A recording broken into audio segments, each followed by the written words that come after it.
future competitiveness of the United Kingdom rests in how effective we can make the relationship between industry, collaborative research and education. The UK government wanted to carry out a bold experiment, something that could not be done by a single organisation. In July 2000, the government brought together two world-class institutions, MIT in the US and the University of Cambridge in the UK, and with initial funding of £65.1 million over 5 years, the Cambridge-MIT Institute was born.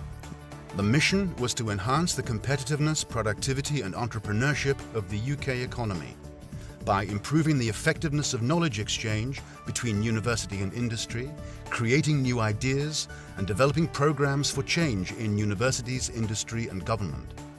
It was to do this by deepening the partnership between Cambridge and MIT and an extended network of participants. The chief executive of BT believes CMI must take the lead in a fundamental rethink. If we look to the world as we have known it for a long time, we know one thing for sure. It will change, and it is changing rapidly. And what we have discovered is that talent is a universal thing. You'll find talent in every corner of the world, and it's competing now on a global basis.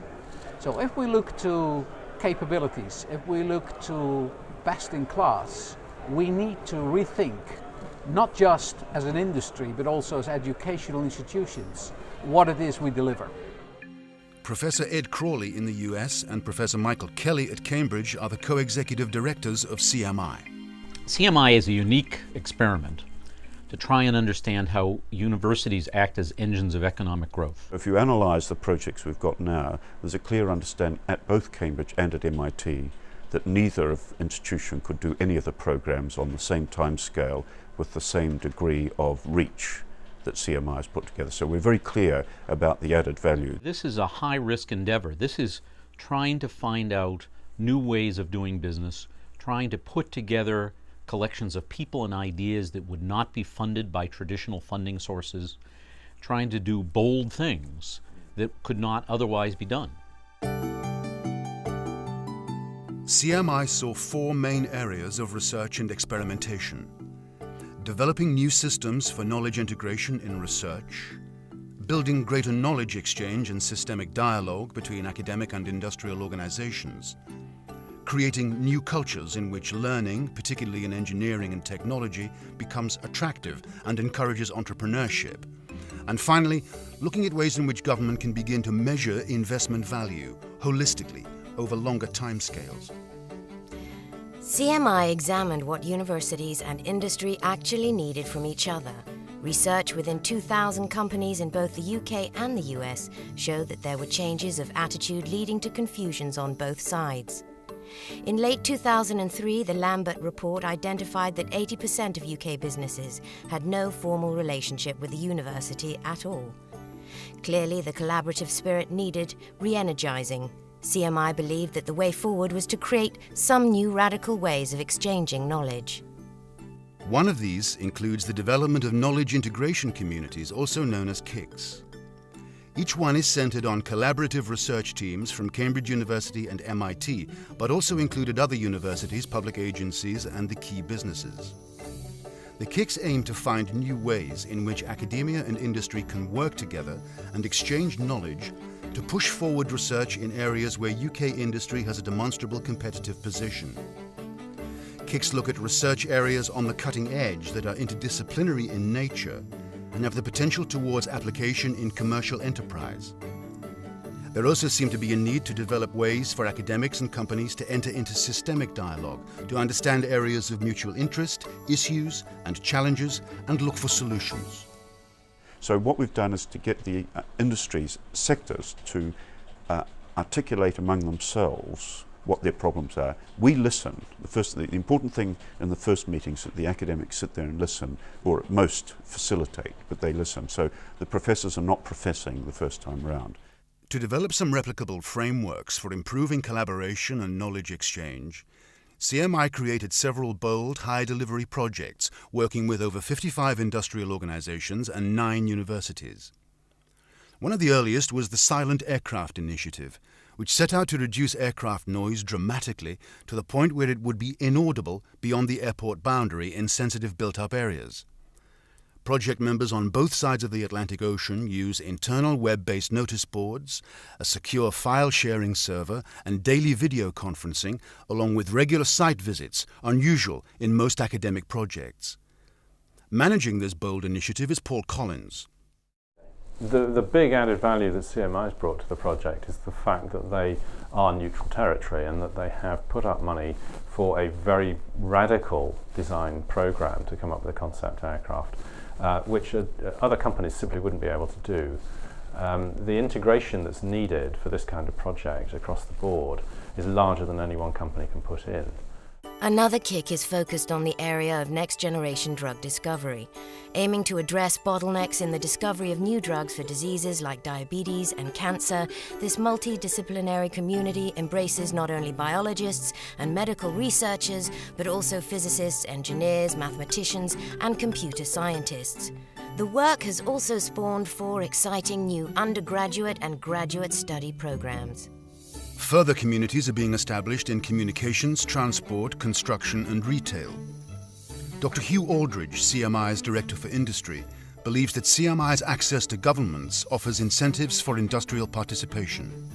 We make it quite clear that the game is to influence, one, the national agenda in some key areas, and secondly, to influence where government money and private money is spent in trying to achieve national objectives. We are building some really powerful communities, and as we analyse our most successful programs, we also realise that there's no way that they could have been funded by any of the existing funding streams. So we have a lesson there for the government that if they want holistic integrated programs, then the calls that they have for funding to engage in this will have to allow this breadth.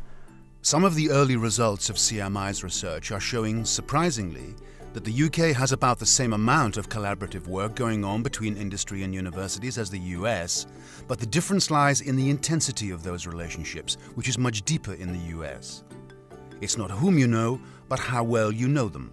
There has to be prolonged interaction. There has to be a long-term commitment on both sides for knowledge to really be exchanged. Once people start getting excited, they become creative. And if you bring those people together in one space, it's quite amazing what you can achieve. And what looked like an outlandish concept at the beginning suddenly becomes achievable. So therefore, you need to have a level of trust with your environment to make sure that you're willing to open your kimono and work together. Now, we're not used to that. And I think CMI is a great example in where we learn that working together in a collaborative manner is bringing so much more than what we could do each and every one on our own.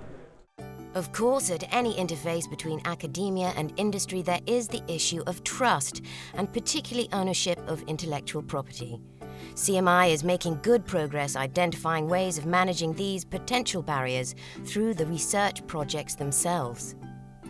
The first is to do pre-competitive technologies. Technologies whose discrete application is far enough in advance that industries see a benefit from working together.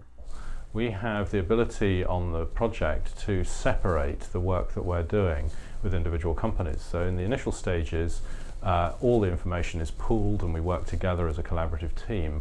And then as people become more interested in specific areas, we're able to hive those off behind certain areas where we can make sure that those ideas are protected. 2 of CMI's main research projects recognized early on that whatever the specific area of research was, expertise in computer science, economics and government policy was also necessary. Dr. John Archer leads a major collaborative project that has identified the rhodococcus as a biological catalyst in the fight against AIDS and tuberculosis. You had to collaborate, you had to start, and when we started, this was a massively bold experiment. It had never happened before that you just said, okay, 2 groups, go. Get stuck in, build a collaboration and build industrial members of the collaborations.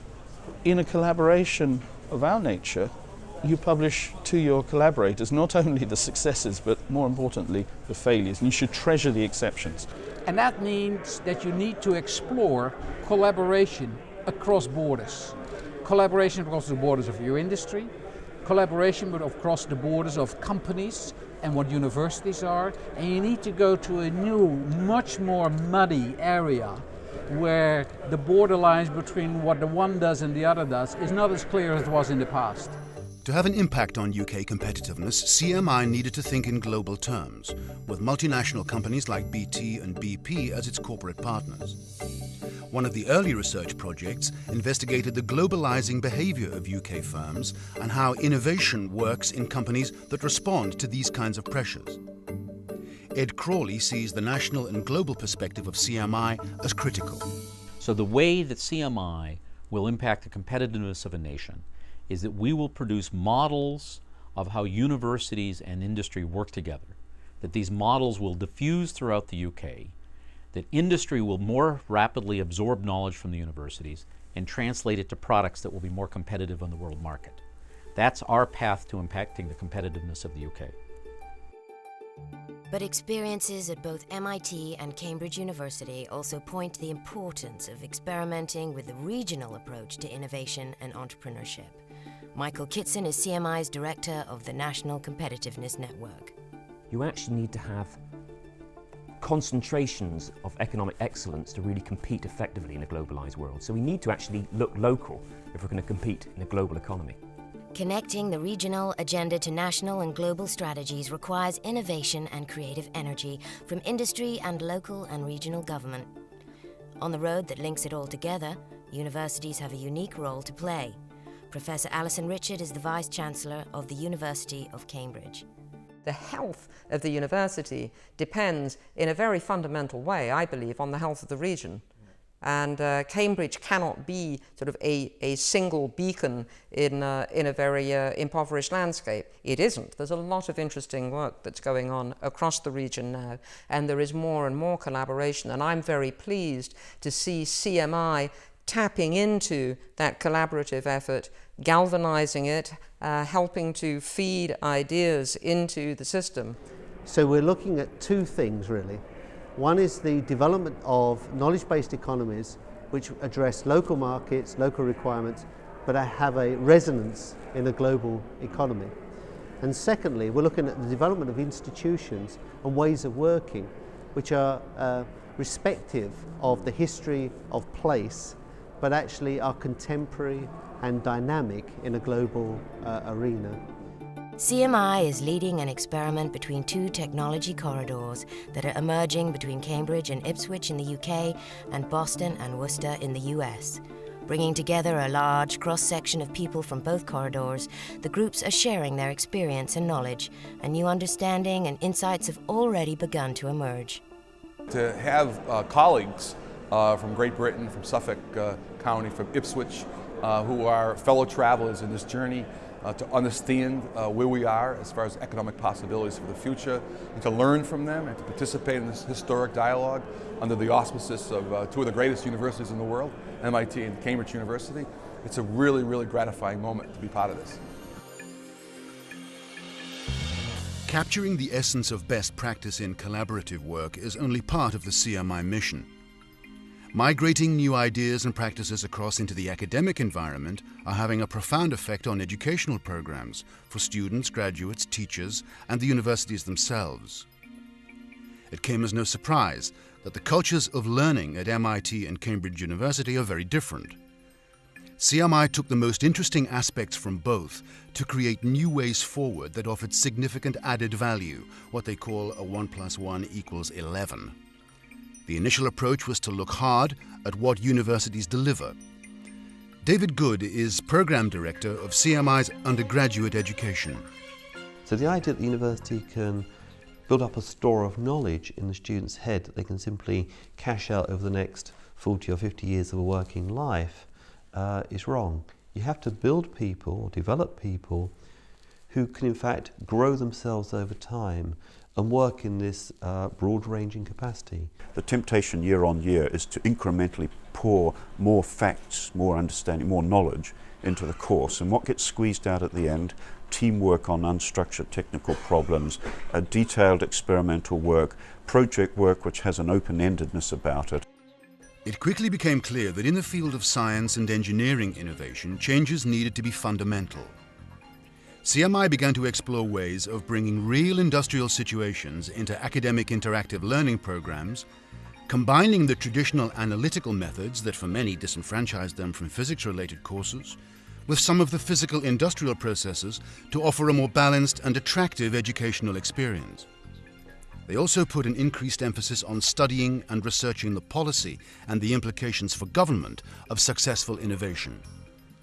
Mike Short, Vice President of O2, sees this as important. Yeah, I think we welcome university, touching base with policy, because actually research policy has to relate to industrial policy, has to relate to government policy.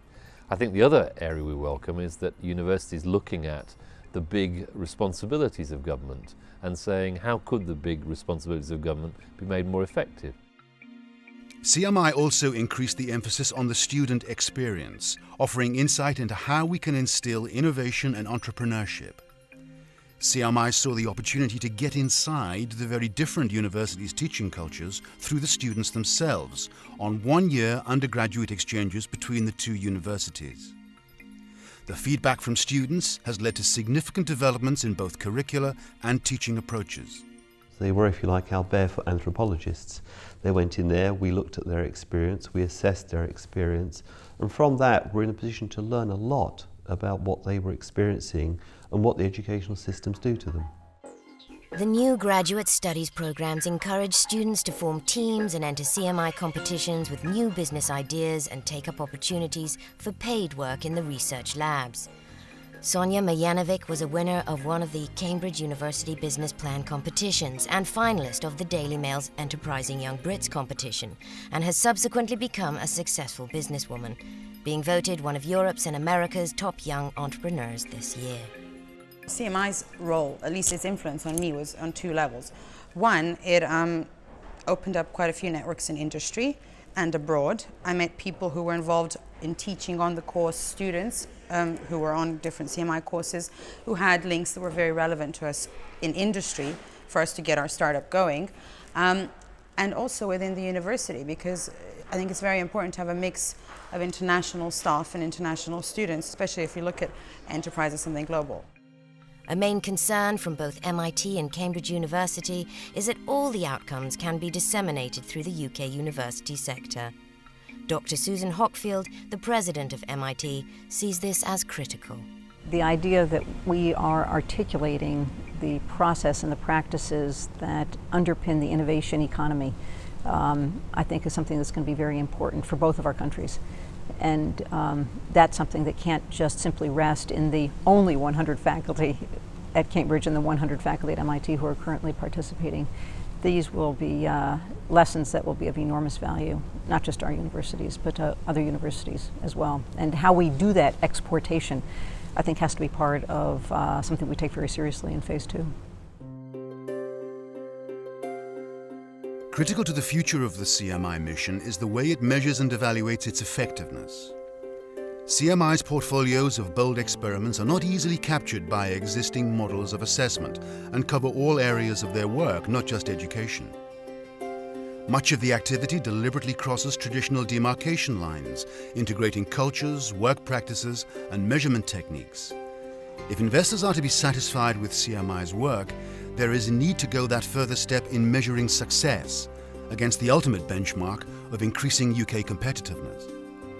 We actually have a fairly rigorous approach to measuring this, and in fact it's one of the products of CMI is an approach that the government will be able to use of how to measure such things. There's a constant analysis. What's the metric for success? Are you sure this works? So we were constantly being assessed. We're assessed every few months, a full nuts and bolts assess. And not just an assessment that's wrong, but you need to talk to these guys, they've got some expertise you want to look at, so that it's an interaction. Now that is novel, and it really ought to happen more often. To raise the level of assessment to well above the norm, CMI invited 5 senior figures from the business and academic international community to investigate the whole range of work. Philip Ruffles, former Director of Engineering and Technology at Rolls-Royce, is the chair of the Programme Review Committee. The Programme Review Committee is, by its nature, independent because it comprises 3 industrialists and 2 academics. The 2 academics actually come from rival institutions to Cambridge and MIT and have, therefore, their primary interest is actually in ensuring the success of the programme rather than that of the individual universities. They are really putting us through the paces so that we have to come out with something that meets the best standards of UK and the US, both in industry and in academia. Our students are going to be living and working in an increasingly globalized environment, and experiences that have been provided to them through the exchange program, I believe, are going to make them far more productive citizens of the world rather than citizens of their nations. And that is something we're not going to be able to measure for 20, 30 years down the road.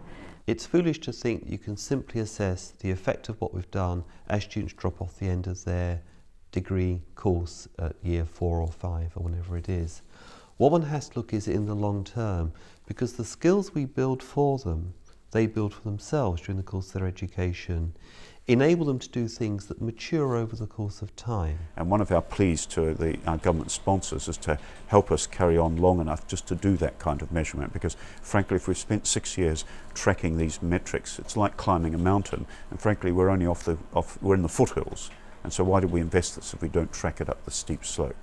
Both CMI partners see their unique working relationship as an early template for the globalization of academia. Internationalization with a large I will be, I believe, in the future, building networks of higher education entities around the world.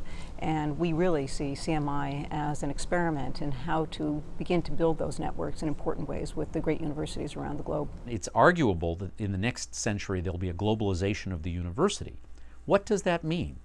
Does that mean we'll all be one university?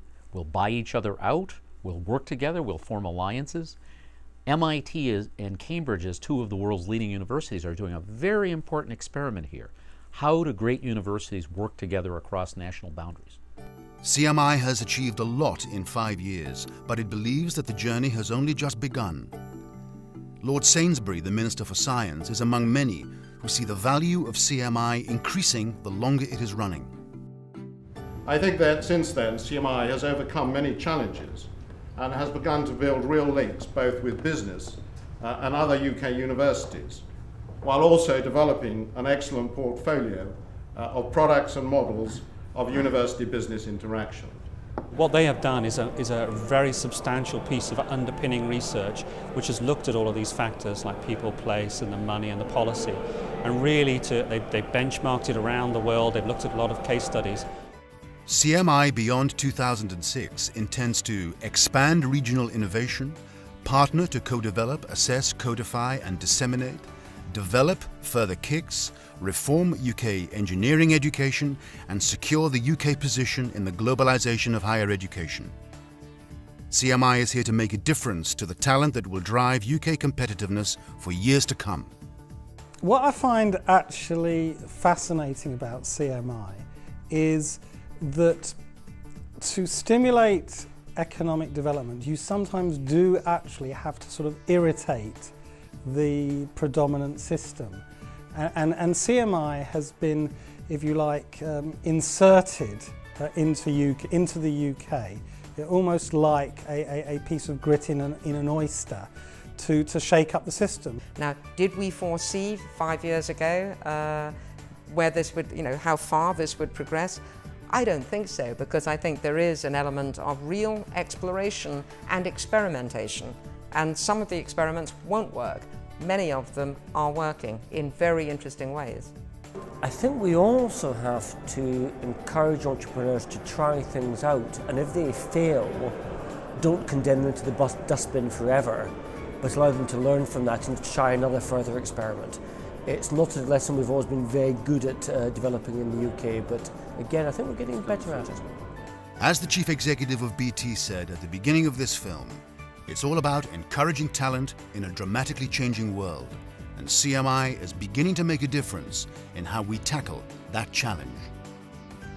I'm privileged to work with some of the brightest young minds on the planet on 2 continents. We're extending that now to other continents. we're going to continue to do that. It's a fantastic opportunity to do the right thing with great people.